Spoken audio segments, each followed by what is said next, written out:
నమస్కారం NSTV news కి స్వాగతం. నా పేరు సంధ్య. ముందుగా వార్తల్లోని ముఖ్యాంశాలు. నర్సాపూర్ నియోజకవర్గంలో కళ్యాణలక్ష్మి షాదీ ముబారక్ సన్నబియ్యం పంపిణీ కార్యక్రమంలో పాల్గొన్న తెలంగాణ రాష్ట్ర వైద్య ఆరోగ్య కుటుంబ సంక్షేమ సైన్స్ అండ్ టెక్నాలజీ శాఖ మాత్యులు దామోదర రాజనరసింహ, నర్సాపూర్ శాసనసభ్యులు సునీత లక్ష్మారెడ్డి, జిల్లా కలెక్టర్ రాహుల్ రాజ్, అదనపు కలెక్టర్ నగేష్, ఆర్డీఓ మహిపాల్ రెడ్డి, తహసీల్దార్ శ్రీనివాస్ పాల్గొన్నారు.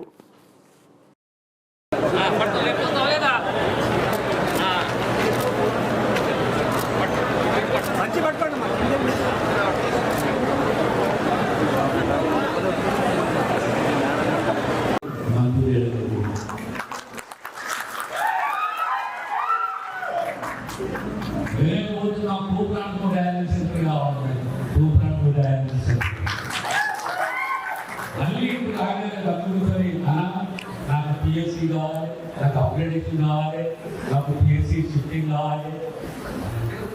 ఎవరికైనా కాన్స్టిట్యున్సీ ప్రజలు అనేది అదే కార్యక్రమంలో రాష్ట్రపతి రావడం జరిగింది.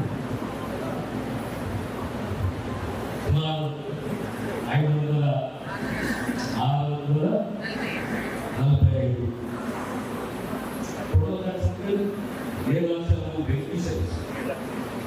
700 బెనిఫిషరీస్ 520 షాపులు, రేషన్ షాపులు, సుమారు 4000 మెట్రికల్స్ బియ్యం పంపడం ఆ ప్రాంతంలో మన జిల్లా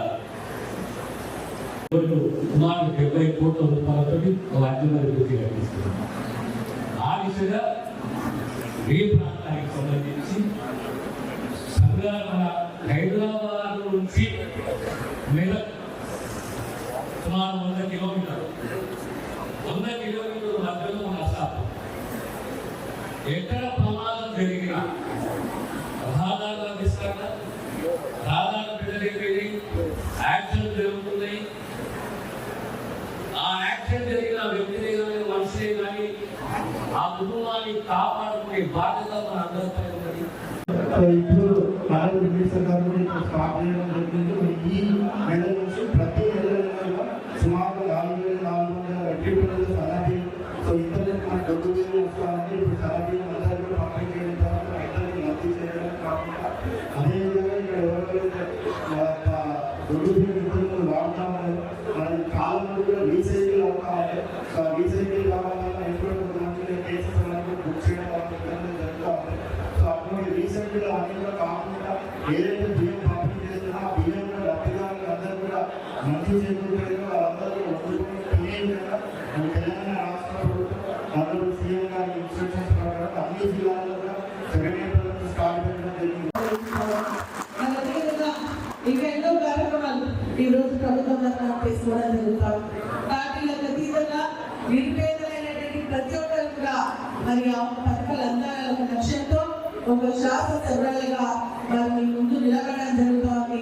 మరి ప్రభుత్వం నుంచి ఒక ప్రతి పథకం కూడా మన గౌరవ మంత్రి మరియు మన జిల్లా మంత్రి అయినటువంటి దామోదర రాజనరసింహ గారికి మరి విజ్ఞప్తి చేస్తా ఉన్న మమ్మల్ని కూడా మరి ఇక్కడ ఉన్నటువంటి ప్రజలు దృష్టిలో పెట్టుకొని వారందరూ కూడా అన్ని అదే విధంగా చూడాలని కూడా నేను విజ్ఞప్తి చేస్తాను. ఒక అపారమైనటువంటి అనుభవం ఉన్నటువంటి వ్యక్తి, గతంలో డిప్యూటీ సీఎంగా చేసిన పద్ధతి ప్రకారంగా ముందుకెళ్ళేటువంటి అందరూ కలుసుకునేటువంటి మనస్తత్వం ఉన్నటువంటి గొప్ప నాయకులు మీరు. మరి ఇక్కడ కూడా అన్ని విధాలుగా అన్ని అదే విధంగా చూడాలని మీకు విజ్ఞప్తి చేస్తూ నర్సాపూర్ నియోజకవర్గానికి సంబంధించినటువంటి కొన్ని సమస్యలను కూడా మీ దృష్టికి తీసుకొస్తా ఉన్నాను.